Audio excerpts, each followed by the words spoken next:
നമസ്കാരം. CMRL എക്സാലോജിക് മാസപ്പടി കേസിൽ എൻഫോഴ്സ്മെന്റ് ഡയറക്ടറേറ്റ് നടത്തുന്ന അന്വേഷണത്തിൽ നാടകീയ നീക്കങ്ങൾ. പ്രതിപക്ഷ നേതാവ് പിണറായി വിജയന്റെ മകൾ വീണ വിജയനെ വീണ്ടും ചോദ്യം ചെയ്യാനുള്ള ഇഡിയുടെ നീക്കങ്ങൾ ദുരൂഹമായ കാരണങ്ങളാൽ പ്രതിസന്ധിയിലായി. കേസിൽ അതീവ നിർണായകമായ ആദായ നികുതി റിട്ടേണുകൾ ഉൾപ്പെടെയുള്ള 134 പേജുള്ള റിപ്പോർട്ട് മറ്റൊരു കേന്ദ്ര ഏജൻസിയായ സീരിയസ് ഫ്രോഡ് ഇൻവെസ്റ്റിഗേഷൻ ഓഫീസ് ഇഡിക്ക് കൈമാറാത്തതാണ് നിലവിലെ തടസ്സം. ഇതോടെ വീണയെ രക്ഷപ്പെടുത്താൻ കേന്ദ്ര ഏജൻസികൾ അണിയറയിൽ ഒത്തുകളിക്കുകയാണോ എന്ന സംശയം രാഷ്ട്രീയ കേന്ദ്രങ്ങളിൽ ശക്തമായി. സാമ്പത്തിക ഇടപാടുകളുടെ സകല ജാതകവും അടങ്ങിയ 134 നിർണായക രേഖകളാണ് PMLA കോടതി വഴി ഇഡിക്ക് ലഭിക്കാനുള്ളത്. 10 ദിവസത്തിനകം ഈ രേഖകൾ സമർപ്പിക്കാൻ കോടതി SFIOയ്ക്ക് കർശന നിർദ്ദേശം നൽകിയിരുന്നെങ്കിലും തുടർ നടപടികൾ ഇഴഞ്ഞു നീങ്ങുകയാണ്. കള്ളപ്പണ ഇടപാടിലെ ഏറ്റവും നിർണായക വിവരങ്ങളടങ്ങിയ ഈ റിപ്പോർട്ട് ലഭിച്ചെങ്കിൽ മാത്രമേ വീണയെ അടുത്ത ഘട്ടത്തിൽ ചോദ്യം ചെയ്യാൻ ഇഡിക്ക് സാധിക്കൂ. കേന്ദ്ര ഏജൻസികൾ തമ്മിലുള്ള ഈ അനാവശ്യ കാലതാമസം അണിയറയിലെ രാഷ്ട്രീയ ധാരണകളുടെ ഭാഗമാണോ എന്നതാണ് ഇപ്പോൾ ഉയരുന്ന പ്രധാന ചോദ്യം.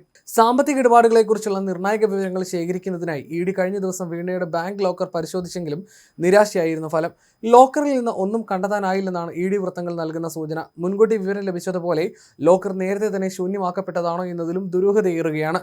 ലോക്കർ പരിശോധന വെറും പ്രഹസനമായി മാറ്റി അന്വേഷണം അട്ടിമറിക്കാനും തെളിവുകൾ നശിപ്പിക്കാനും ബോധപൂർവമായ ശ്രമം നടക്കുന്നുണ്ടോ എന്ന ആക്ഷേപവും ശക്തമാണ്. വീണയെ വിളിച്ചു വരുത്തിയായിരുന്നു കഴിഞ്ഞ ദിവസം തിരുവനന്തപുരത്തെ HDFC ബാങ്ക് ലോക്കർ തുറന്നത്. എന്നാൽ മാസപ്പടി ഇടപാടിലെ രേഖകൾ ലോക്കറിൽ നിന്ന് ലഭ്യമായില്ല എന്നാണ് വിവരം. കരിമണൽ കമ്പനിയുമായിട്ടുള്ള വീണയുടെ സാമ്പത്തിക ഇടപാടുകൾ അന്വേഷിക്കുന്നതിന്റെ ഭാഗമായിട്ടാണ് തിരുവനന്തപുരത്തെ ലോക്കർ പരിശോധിച്ചത്. ഇഡിക്ക് മുന്നിൽ കഴിഞ്ഞ ദിവസം വീണ ഹാജരാക്കിയ വിവരങ്ങളിൽ HDFC ബാങ്കിലെ ലോക്കറിന്റെ വിവരങ്ങളുമുണ്ട്. തിരുവനന്തപുരം ആയുർവേദ കോളേജ് ജംഗ്ഷനിലെ HDFC ബാങ്കിലേക്ക് രാവിലെ വീണയെ വിളിച്ചു വരുത്തിയാണ് ഉദ്യോഗസ്ഥർ ലോക്കർ തുറന്നത്. 3 മണിക്കൂറോളം പരിശോധനകൾ തുടർന്നു. അന്വേഷണത്തിനിടയിൽ വീണ ലോക്കർ തുറന്നതിന്റെ വിശദാംശങ്ങളടക്കം ഇഡി ബാങ്കിൽ നിന്ന് ശേഖരിച്ചിരുന്നു. അന്വേഷണ സംഘത്തിൽ നിന്ന് വീണ ഏതെങ്കിലും വിവരങ്ങൾ രഹസ്യമായി ലോക്കറിലേക്ക് മാറ്റിയിട്ടുണ്ടോ എന്നും പരിശോധിച്ചിരുന്നു. എന്നാൽ കേസുമായി ബന്ധപ്പെട്ട രേഖകൾ ലഭിച്ചില്ല എന്നാണ് വിവരം. ലോക്കറിലുണ്ടായിരുന്ന സ്വർണ്ണമടക്കമുള്ള മറ്റു വിവരങ്ങൾ ഇഡി രേഖപ്പെടുത്തിയിരുന്നു. HDFC ബാങ്കിന് പുറമെ തിരുവനന്തപുരത്തെ ധനലക്ഷ്മി ബാങ്കിൽ വീണയുടെയും കമ്പനിയുടെയും പേരിൽ മറ്റ് 2 അക്കൗണ്ടുകളുണ്ട്. എന്നാൽ ഇവിടെ ലോക്കർ എടുത്തിട്ടില്ല. 3 അക്കൗണ്ടുകൾ നേരത്തെ ഇഡി മരവിപ്പിച്ചിട്ടുണ്ട്. പരിശോധനയുടെ വിവരങ്ങൾക്കൊപ്പം SFIO രേഖകൾ കൂടി ലഭ്യമായാൽ വീണയെ വീണ്ടും ചോദ്യം ചെയ്യാനാണ് നീക്കം. എക്സാലോജിക് കമ്പനി CMRLൽ നിന്ന് യാതൊരുവിധ സേവനവും നൽകാതെ 2.78 കോടി രൂപ കൈപ്പറ്റി എന്നതാണ് ഇഡിയുടെ പ്രധാന കണ്ടെത്തൽ.